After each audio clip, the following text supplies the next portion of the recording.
Welcome back, America. I'm Hugh Hewitt. Senator Tom Cotton of Arkansas joins me. Good morning, Senators. Welcome back. Good to have you as always.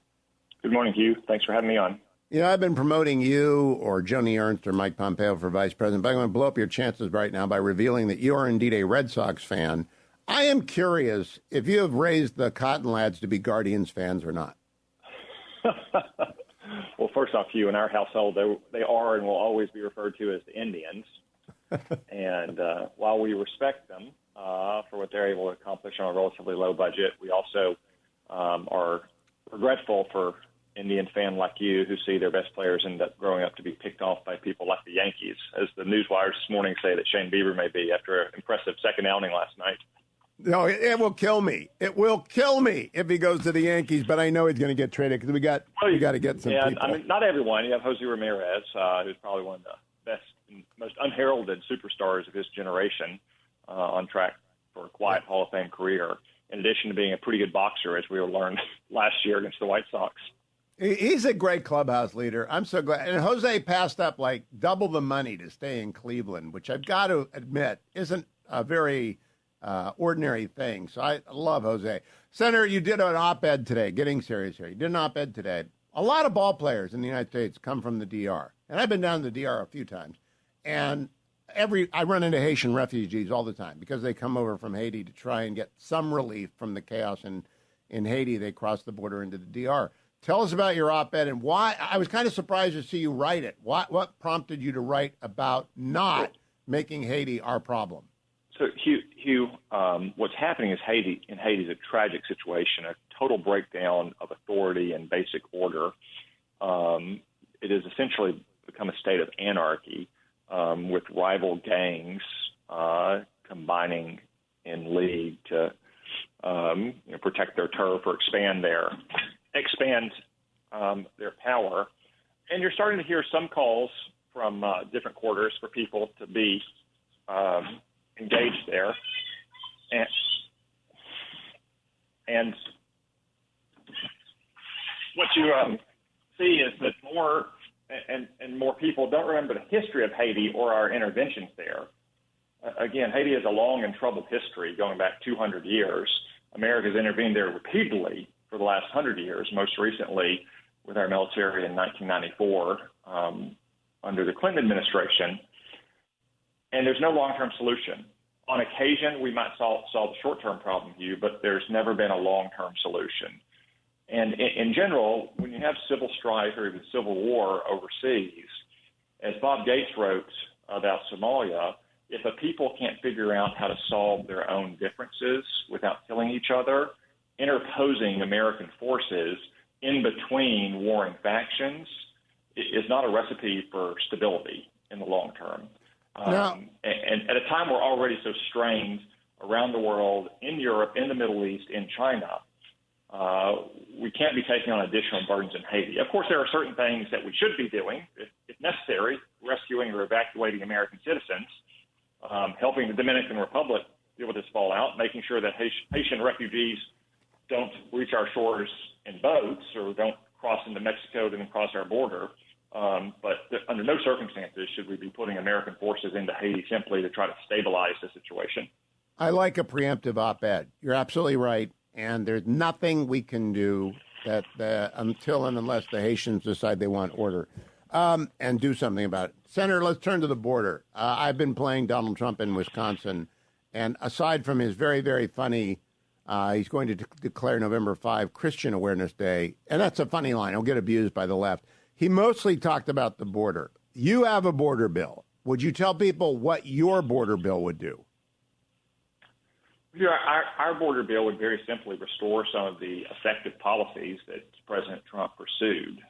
It would stop asylum abuse and parole abuse. I think many Americans don't realize that oftentimes illegal migrants are not running away from the Border Patrol. They're running to the Border Patrol because they know they can utter a few magic words and that Joe Biden has declared, in many cases, categorically, that any large swaths of these migrants will be allowed to enter the country.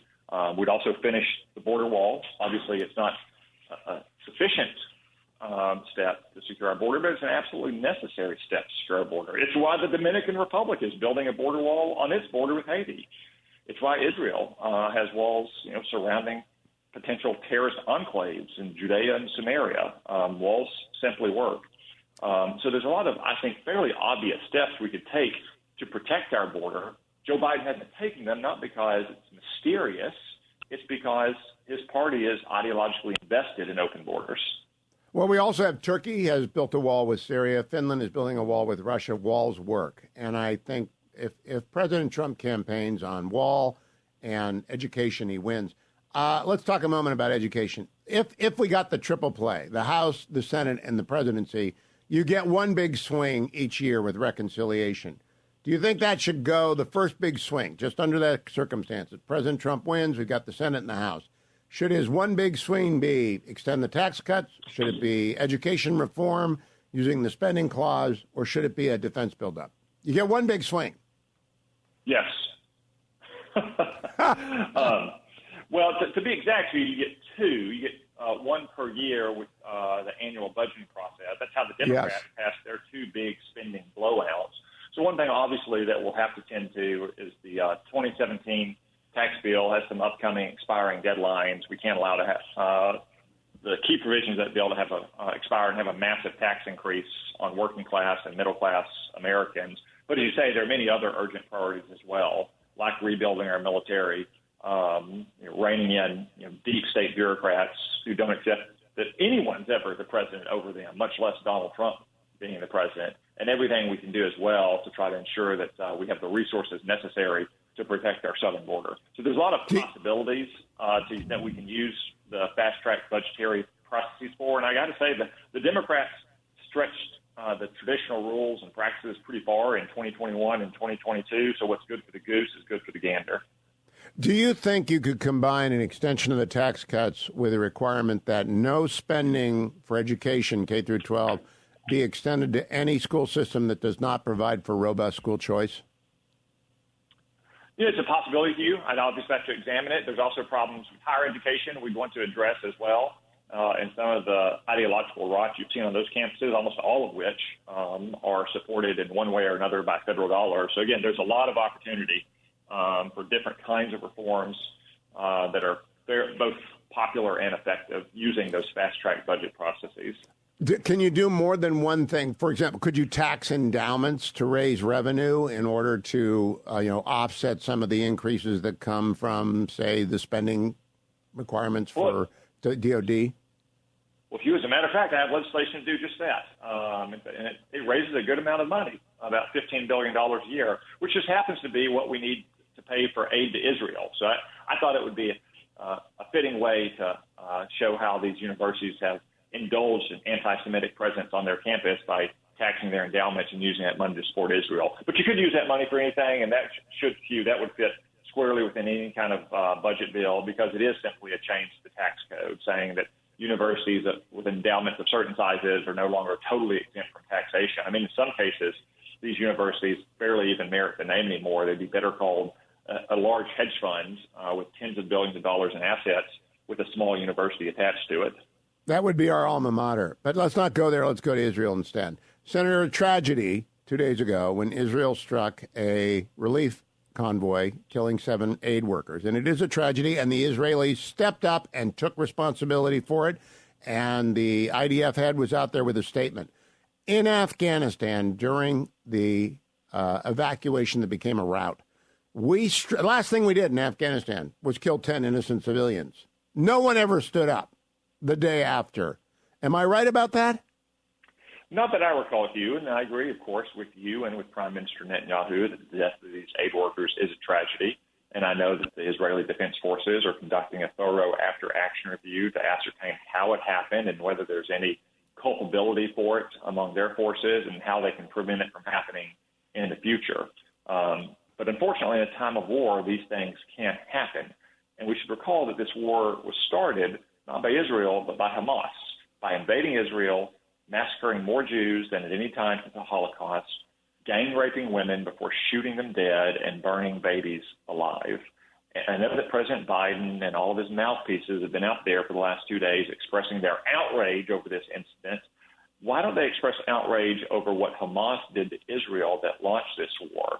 Well, rather than, say, continuing to get on Israel's case about the absolutely necessary operation coming up in Rafah to destroy the last battalions of Hamas's terrorist fighters, why don't they demand that Hamas release the hostages and unconditionally surrender? If the administration and the president wanted to protect civilians in Gaza, the simplest and fastest way to do so is to demand that Hamas release all the hostages and unconditionally surrender. You know, the reason they won't do that, Senator, is that they are appeasement-oriented. And my slogan for the campaign ahead is AABCDEII, Afghanistan and appeasement, the border, crime, DEI, and inflation. And it's a very easy way to remember what the election is about. Right now, Donald Trump is ahead in all but one of the swing states. Do you think that's going to get a bigger lead, or is it going to shrink as we get closer? Hugh, I think the American people have made up their mind on Joe Biden. And again, as I always say, it's partly that he is old and infirm, but it's mostly that he is a liberal ideologue. If Joe Biden was 20 years younger and sprightly and energetic, he would still be a failed president because the American people would still be paying too much for everything from gas to groceries to rent. Our border would still be a wide open disaster. We'd still see rising crime rates in our country. Uncle Sam would still have a kick me sign on his back around the world. And the American people have made up their mind, and they're ready to replace Joe Biden. And in a unique circumstance that we haven't seen in more than 120 years in this country, they don't have to guess or speculate about the kind of president Donald Trump would be. They know when Donald Trump was president, we didn't have inflation. We had a robust, strong, growing economy with more jobs. We had a border that was under control. We didn't have Russia invading Ukraine like we did under Barack Obama and now Joe Biden. Iran was cornered, and it was weak, and it was beginning to look for off-ramps. So they know what Donald Trump did as president and what he'll do again as president. That's why I think you see the lead in these polls, and why I think it'll be steady through November when you're going to have a big victory, not only for the White House, but also for the Senate and the House. Oh, you know, I actually have got my list of possible Senate pickups up to 7 now, which is more than I ever expected. Keep coming back, Senator. Good to talk to you. Don't go anywhere.